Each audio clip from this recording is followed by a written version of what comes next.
So a lot has happened in the Second Amendment space in the last week or so. We had the Supreme Court decision in Bruin, which secured the right to carry a firearm outside one's home for the purposes of self-defense. And after that decision, the state of California decided to dox all gun owners effectively. We're going to be talking about that, as well as the interview I did with the chief of police of San Francisco, specifically on the issue of concealed carry permits within the city. So stay tuned for that, because I'm going to answer the question of how many active concealed carry permits are in the city and county of San Francisco, because I pulled the data, I did the Public Records Act requests, Freedom of Information Act requests, all that stuff for you guys. Stay tuned. So of course we have to start off with the landmark Supreme Court decision in Bruin. As you can see here from NBC News, Supreme Court allows the carrying of firearms in public in major victory for gun rights groups. The ruling expands upon a 2008 decision that said the Second Amendment safeguards a person's right to possess firearms at home for self-protection. At issue in the case, New York had a law that said applicants would have to show good cause in order to get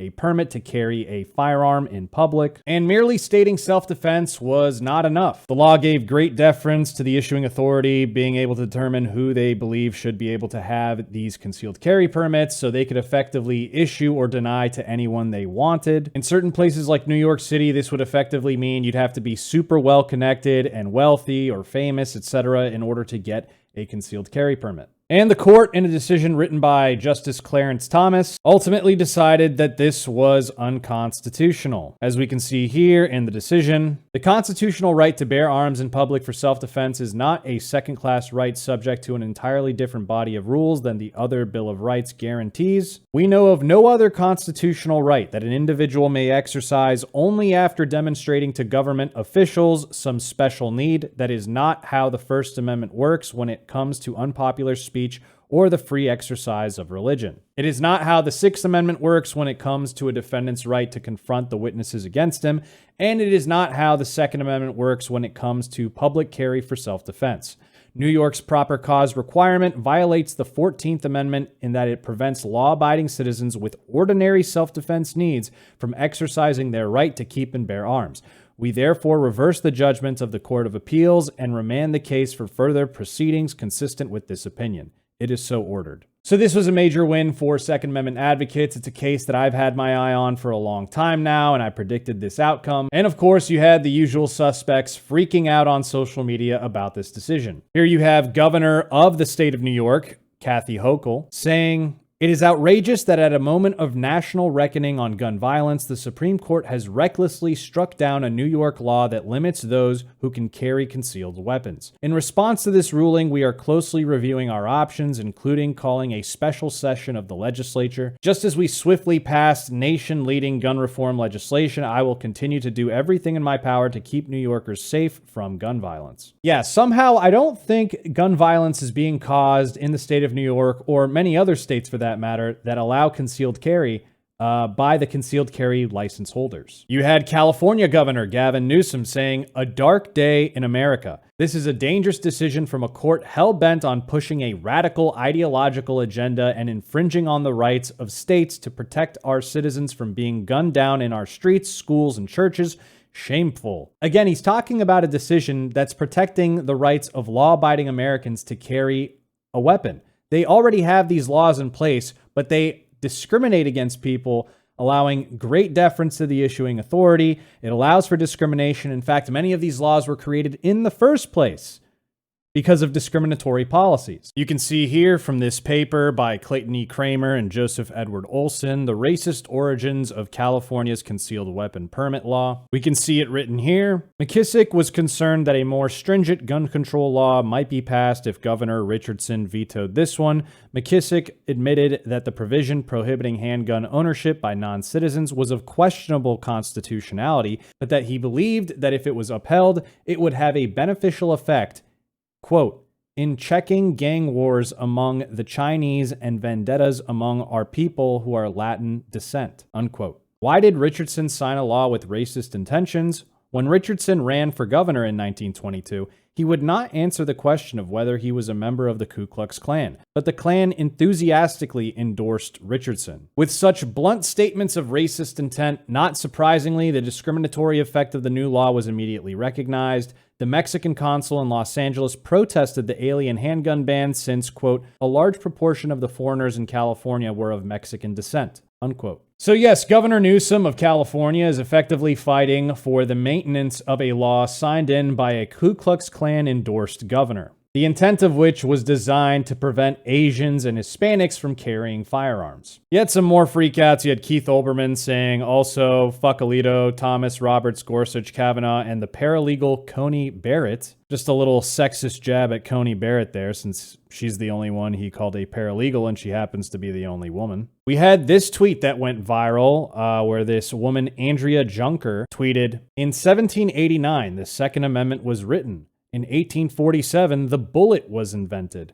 Thus, the Second Amendment only applies to muskets. Now, I don't know if she knows this, but I think muskets fired bullets, and bullets existed long before the Second Amendment was written. Unless she somehow thinks that firearms that they wrote into the Second Amendment that they were trying to protect fired feathers, poop. I don't know what she thinks they shot. What she could be referring to is modern ammunition, where everything's encased in one thing. She's basically talking about modern ammunition, not bullets. So these people don't even know their terminology. Now, you also had outlets like the Los Angeles Times writing articles with headlines like this, column, is California ready for more black people to legally carry guns in public? Yes, this is a real article. That's a real headline. It was written in the Los Angeles Times. Pretty unbelievable that they would write that. This stems from a very common sentiment that you see expressed by those on the left, where they say, you know what, Republicans would be all for gun control if black people started to own guns, purchasing guns, carrying guns, etc. They're really just projecting there. This is not the case whatsoever. These deep Republican states, they pass these laws that make it extremely easy to own a gun, buy a gun, carry a gun, sell guns. And they might not be aware of this, but black people, they own guns, they carry guns, etc. In fact, Joy Behar of The View recently voiced this type of sentiment. Here's the thing. Once black people get guns in this country, the gun laws will change. Trust me. So just an incredibly ignorant statement from Joy Behar there. She doesn't seem to think black people own guns, even though they do. But anyways, after this Supreme Court decision, the Attorney General of California came out and issued a letter to DAs, sheriffs, police chiefs, city attorneys, etc., basically stating that the law had changed and now that good cause was now illegal to require when it came to applications for carrying a firearm. You can see that letter here. It's about 3 pages. And many on social media were putting this out saying, wow, this is such a victory for California. Now there's going to be all these concealed carry permits, etc. But if you really read the letter, it's not quite like that. Here you can see where it says, permitting agencies may no longer require a demonstration of good cause in order to obtain a concealed carry permit. However, local officials can and should continue to apply and enforce all other aspects of California law with respect to issuing public carry licenses, in particular, the requirement that a public carry license applicant provide proof of good moral character remains constitutional. Law enforcement agencies that issue licenses to carry firearms in public should consult with their own counsel, carefully review the decision in Bruin, take the following guidance into account, and continue protecting public safety while complying with state law and the federal constitution. So really what they're doing and what the Attorney General of California is advising that different agencies and issuing authorities do is go from the good cause requirement to the good moral character requirement, which was part of California law. And basically saying, look, these are still both things that are discretionary. They struck down one of them, which was good cause. Now you still have this very discretionary good moral character. This is not a state standard that's set. They don't say, well, if you meet these minimum requirements, you automatically get the firearm on the good moral character front. They don't do that like many other shall issue states do. They're basically saying, hey, We're leaving it up to you. If you want to decide that someone jaywalking is a demonstration of them not having good moral character, you can decide that. You can take everything into account. You could take social media posts into account potentially. You can take whatever you want in order to effectively keep the same existing scheme in place should you want to. Now, I think it's fairly obvious that if they did that, that would be extremely unconstitutional, and there would have to be some sort of preliminary injunction filed, and I think it would be smacked down fairly quickly. But I imagine they're going to have to be dragged kicking and screaming in order to uphold what the Second Amendment says, in keeping with the most recent Bruen decision that the Supreme Court issued. But that's not the worst of it. Most recently, the Attorney General's office in California effectively doxed, basically releasing the names, the addresses, the phone numbers, etc.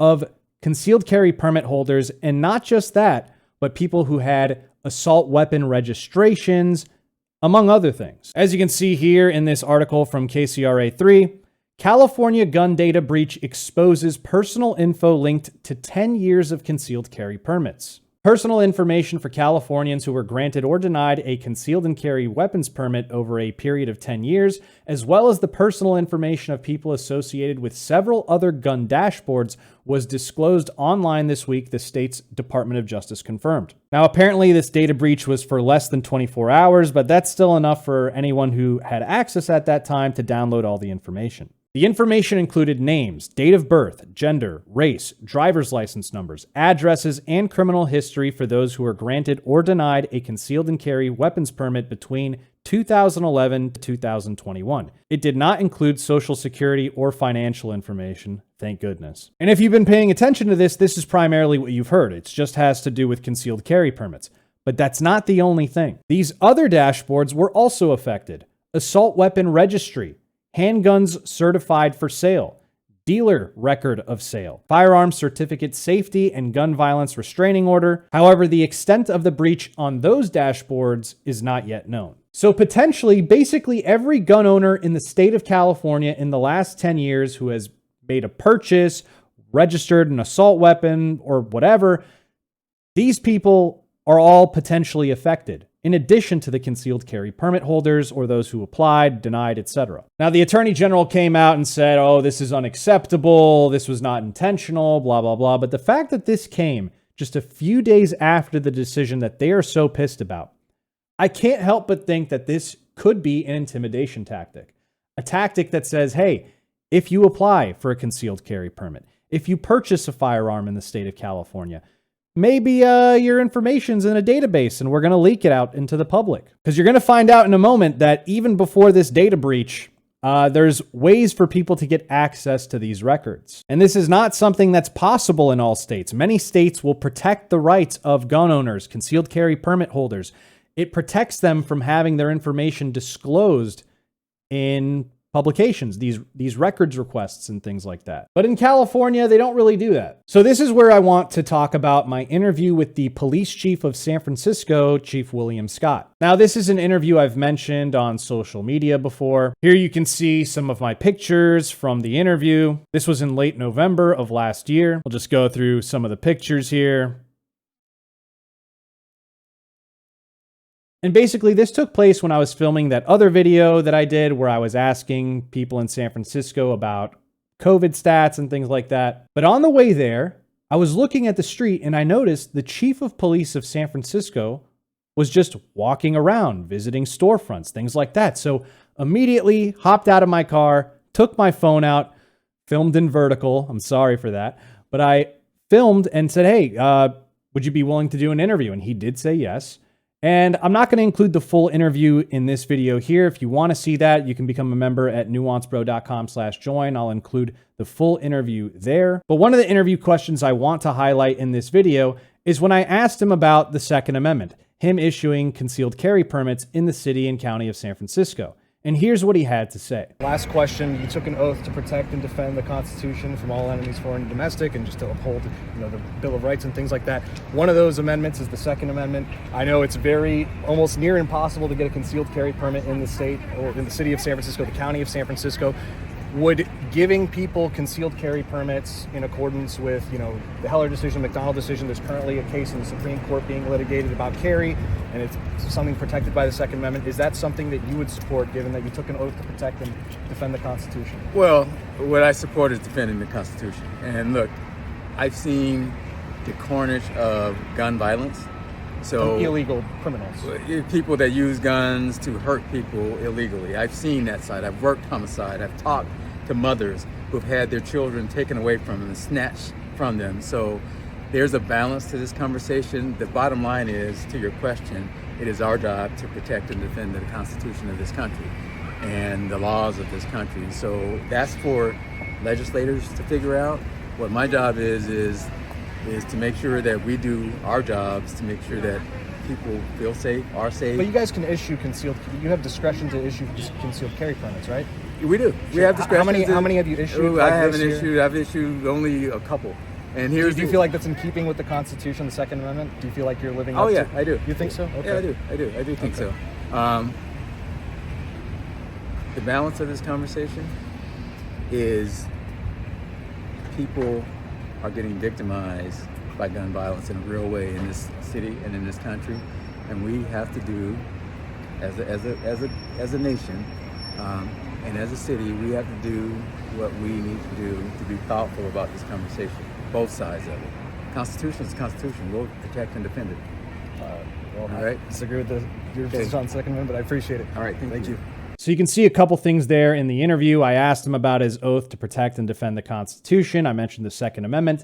I mentioned the Bruen case. I didn't mention it by name, but I talked about it as being a case that's currently being litigated in the Supreme Court, saying that concealed carry or carry in general of firearms outside the home is a protected right. And, I asked him about his issuance of concealed carry permits, how many permits he issued. He wouldn't exactly answer the question as to how many permits he issued, but he said the Constitution's the Constitution. He will defend it. So whatever the laws are, whatever the Supreme Court says, he'll follow the laws, etc. So I'm hoping to see that Chief William Scott will issue way more concealed carry permits now that the Bruen decision came out. Somehow, I don't know if I believe that he'll do so, but I guess we'll see. But out of curiosity, because I tried to look up this data, I couldn't really find it anywhere, but I wanted to know how many active concealed carry permits were there in the city and county of San Francisco. So I reached out to the Sheriff's Department. I did a Public Records Act request with them. You might know it as something similar to the Freedom of Information Act request. I've done it in previous videos before, and this is the response I got back from them. On January 20th, 2022, the San Francisco Sheriff's Office received your request for records pursuant to the California Public Records Act, CPRA, wherein you requested the following. I said, "Hello, I am requesting records of all persons with an active concealed carry permit issued by the San Francisco County Sheriff. This would include copies of their application, which include all relevant information, especially full name and statement of good cause. Thank you." And they responded, "The Sheriff's Office has performed a diligent search and determined that no such records exist. The Sheriff's Office has no duty to create a record that does not exist at the time of the request. This completes the Sheriff's Office response to your request under the California Public Records Act, and your request is now closed." So, okay, the Sheriff's Office for the county did not have any concealed carry permits, apparently, according to them, that they've issued, none active at least. So that goes to Chief William Scott, the San Francisco Police Department. So I did a Public Records Act request with them, and they delayed me for quite a bit, as you can see in this letter. And I hope you can appreciate the length of time that sometimes I have to go through in order to get some of these documents, and the follow-up emails I have to send, because sometimes they'll just ignore you if they can. So this letter is dated February 15th, 2022, and they say, "Public Records request dated January 20th, 2022. The San Francisco Police Department received your Public Records Act request dated January 20th, 2022, where I said, once again, I am requesting the records of everyone with an active concealed carry permit issued by SFPD. This would include their CCW application with all relevant information, especially statement of good cause, as well as full name. Thank you." Now we jump to January 31st. On January 31st, SFPD invoked the extension of time to respond to your request pursuant to Government Code Section 6253C due to the need to search and review our records. Okay. Now we jump to February 14th. On February 14th, SFPD informed you that we were still in the process of searching for responsive records. This is when I started to think it was ridiculous because I knew the San Francisco Police Department did not issue many permits at all. So why would it take them so long, nearly a month, to look for these records? But ultimately, on February 15th, the next day after I called them, I emailed them, etc., they responded, there is only one, I repeat, one active CCW permit in issuance by SFPD. A responsive record is included in this correspondence. Please note that redactions have been made in these materials of personal information on the basis of privacy pursuant to Section 6254C of the Public Records Act, blah, blah, blah, blah, blah, of the California Constitution, because disclosure of this information would constitute an unwarranted invasion of privacy. So here's the thing. Even before this data breach by the Attorney General's office, you could get access to names, you could get access to applications, statements of good cause, but usually, because it would constitute an invasion of privacy, they would censor out addresses, phone numbers, things like that. They would get rid of that, but you could see the name of the person, for example, on a CCW application. You could still find that out. And I do have the one active concealed carry permit application for the city and county of San Francisco before me, as you can see here. So this is it right here. But I'm a nice guy, so I'm not going to actually show the information, even though I have it in front of me. I have different firearms models. I have the statement of good cause. I have the name, etc. But personally, I'm of the opinion that this information shouldn't really be available because you should be able to exercise your right without people being able to snoop in and know whether you're exercising your right or not, whether you have a concealed carry permit or not. I don't think it would be constitutional under a First Amendment framework for the government to publish a list of the books that individuals bought and that you could do a Public Records Act request or a Freedom of Information Act request to determine, hey, did X individual buy this type of book? Are they watching this type of TV show? What websites are they going on? Effectively, your First Amendment right to free speech and all that stuff would effectively disappear if that was the case. So I think similarly under the Second Amendment, these types of rights should be protected. The only issue is because California is a may issue state, it is actually important to have access to these records so we can determine in a court of law, for example, whether they are infringing on people's rights. So if they're only issuing permits to people who make, I don't know, above $500,000, or in some cases we've noticed in certain counties where they only gave permits or disproportionately, very disproportionately, gave permits to people who donated to the sheriff's campaign. That's corruption. That's actually not having to do with legitimate good cause or good moral character. That's just corruption. But in states that are just straight up shall issue or have constitutional carry, this shouldn't be an issue, and you shouldn't be able to get those records from a Records Act request. So yeah, breaking news. You heard it here first on this channel because I'm apparently the only one looking into this sort of stuff. The city and county of San Francisco that has around 800,000 people in it only has a single active concealed carry permit in the entire city and county. So when the police chief said in the interview, oh, I've issued a couple, whatever, I don't know about that. There's only one active concealed carry permit in the entire city and county of San Francisco.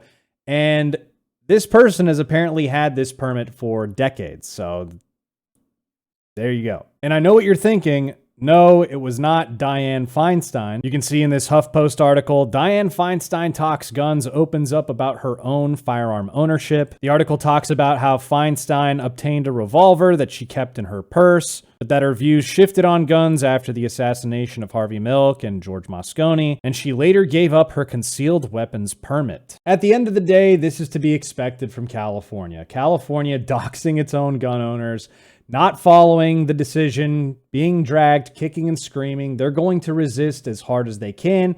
The Attorney General announced that they're going to try to pass legislation soon that deals with this, probably trying to legally get around as much of this stuff as possible. So there's going to have to be more court cases to come. They're going to have to get smacked down over and over and over again until they are brought to heel and brought into compliance. But let me know in the comments down below what you guys think. Do you think this was an accident of the California Attorney General doxing all the gun owners? Do you think it was intentional, an intimidation tactic? Let me know in the comments down below. That's the end of the video, guys. I hope you enjoyed it. Don't forget to like, comment, and subscribe. Social media links are in the description box below, as well as merch. Support us at nuancepro.com/join, and I'll see you next time, bro.